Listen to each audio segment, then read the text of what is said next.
This is Baruch here at the Tikkun Elevator Kollel, and believe it or not, this is the afternoon of the fourth day of the week. It's the day of Netzach.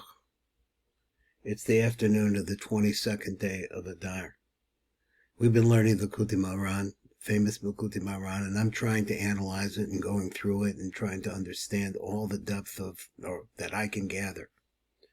Now, up to the point that we've gotten to in this, there are some very basic ideas that I noted. You could see them along with me on my notepad I write in English. So he says that the main weapon of the Mashiach is prayer as a two-edged sword. What are the two edges? One sword is really praising Hashem, and the other one is asking for your needs. He says the only way that this could work for the Mashiach, and that's ultimately the light that the Mashiach will be receiving from a very, very penimistic place, is through Yosef. Yosef's the concept of the tzaddik. Why? Because he guarded his prayers. So this is really, really important.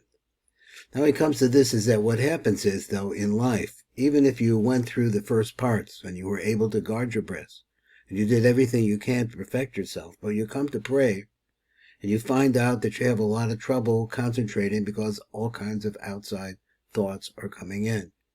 Now, this is really important to me because, like I'm into praying, and I'd like to be successful at it. So he says that in order to, what problem is that you can't concentrate. And why is that? And he says there's a phrase for it. It's called kilkul hamishpat. It says that the judgments that you make, or the justice that is proper, is not necessarily what you're doing. It's like I heard Yaakov Cronenberg said in a shir that we were listening to yesterday. This is like you can't necessarily appreciate all the good that is coming to you. That's a problem, because we don't have a base kibble that's able to receive it. So we, as a kilkul in the passageway of the light from the Ein Sof Baruch Hu into our lives, which brings joy and peace into our lives. There's a corruption in that. How do you repair that? So here's the idea. You pray, you get yourself lined up, you have good thoughts, and you do everything that you can, but your prayers are not answered, because as you're praying, you have all different kinds of problems. And this is because, he says, because you've strayed off of the middle line. That is the line of balance. Balance is extremely important here. Balance is the meshing of the right side and the left side. That's really what it means, of opposites, of the message. And you see this at every place in Kabbalah. It's the mating of opposites. It's the most important thing. What keeps us from being able to do that mating properly?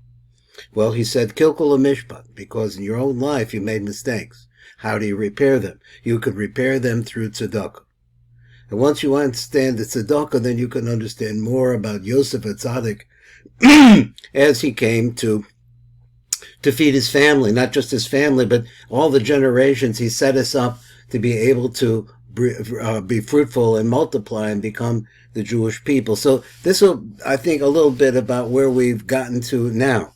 So now we're going to read a little bit more, and we're going to start on number Vav here. This is also number 6. So every single individual has to have this intention in his prayer. That he should tie himself to the tzaddikim in the generation. Now, this is, let's see who was that tzaddik. He said, he called tzaddik shebador, hu b'bechinas Moshe Mashiach, because every tzaddik, a real tzaddik he's talking about, a person who is in constant connection with the Ein Sof Baruch Hu, with Hashem Yisbarach.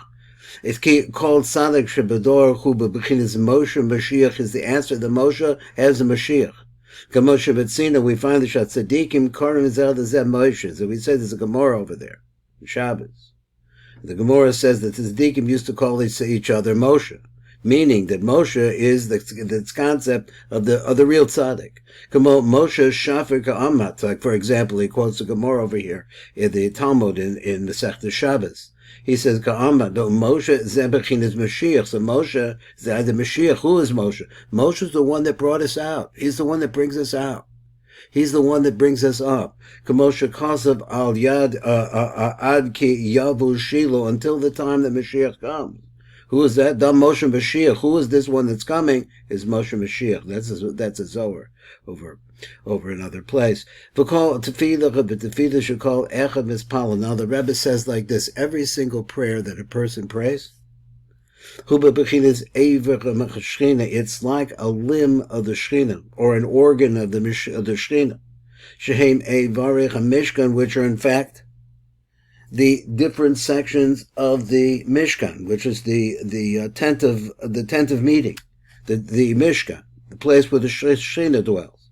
Shein Shum Echad Miyasorach Yachol La'alo, because there is no Jew that could enter in Shaifa b'Shaifa Kol Chad Duchte El Moshe B'Lechud. It's only one person was able to unite. Now, he's talking about the concept of Mashiach, and this is what the Mashiach can do. Now, think about this. So if you got a brain in your head, you realize how divided the Jewish people are. How there is we have a Torah, but there are people completely outside. The majority of us are outside of the Torah world. And within the Torah world, there are machlektim and all different kinds of differences and fights and so on and so forth. How could you possibly get that together? That's what the Rebbe says. Only one person was able to do that, because every single Jew is like a limb, like a brick or a part, I don't know what you would say, a building component of the Mishkan. It's only Moshe B'Lechud. Only Moshe could do this. That's the reason why. We have to direct our prayer through the path of those who know the path. Kamosha Kasa, like Ritzla V'Aviu as a Mishkan El Moshe, and they brought the Mishkan to Moshe. And he knowed how to put into it every single limb, every single part of the neshama of the Jews, and to make it complete and total standing structure. Moshe set up the Mishkan. So then he says, the Rebbe writes like this. This is over here on the left side. It says it's number 7. So so the idea of learning the words of the Torah is to guard the Torah, to keep the Torah, and to do the Torah. And every single letter in the Torah is a spark of neshamos. And they're clothed, these neshamas are clothed inside of our prayer. And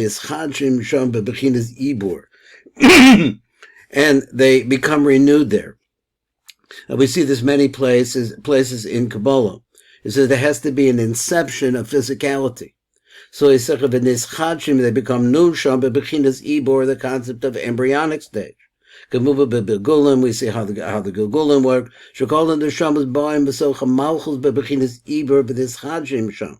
Because all of the neshamas, all of the Jews, they wind into the malchus of Atzilus, as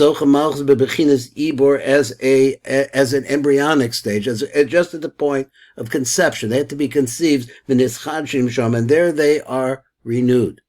So it sounds like these are older neshamas, so the neshamas recycle. That's what we say. That's what we're talking about Gilgulim.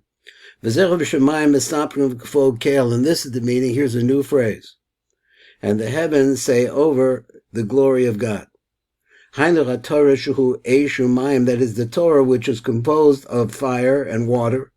So he says that this is the aspect of the neshamas. Now let me read this again, because it's a little bit difficult for me. He says, V'zehu hashemayim misaprim kavod keil. So he says, what shemayim? It's the shemayim that says over the glory of God. Hainu HaTorah, that is the Torah, Shuhu Eshumayim, which is the Torah, which is Shemayim. Shemayim is a combination of the concept of Esh, that is fire, and water. So he says, Hainu HaTorah, Shuhu Eshumayim. Hainu Bechinas and Neshamos. He says that is the concept also of Neshamos. Now I don't see the skip here. Let's see if we can find it.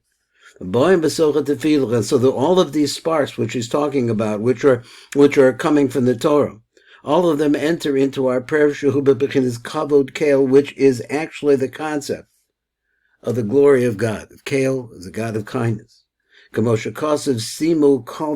Also, so place there the kavod of his prayer. Going back to what we said about the nostril again. But here when we understand that the word nostril is really just a convenience for us to understand that if it was possible to say that Eric Anpin had a face with eyes in it and a nose in it, and in the nose there were nostrils. So this is like a construct, a template of light. You're talking about something that has no up and down, no right and left, no place. But it exists. And so the Ri has shown us that we can talk about this as a nostril that breathes light into the Mashiach. The word chotem is the word nose. So anyway, that's going to be the shir on Rebbe Nachman here for this 22nd day of Adar. This is Baruch Fleischman, your lovely lift manager here. Wishing everybody a good day.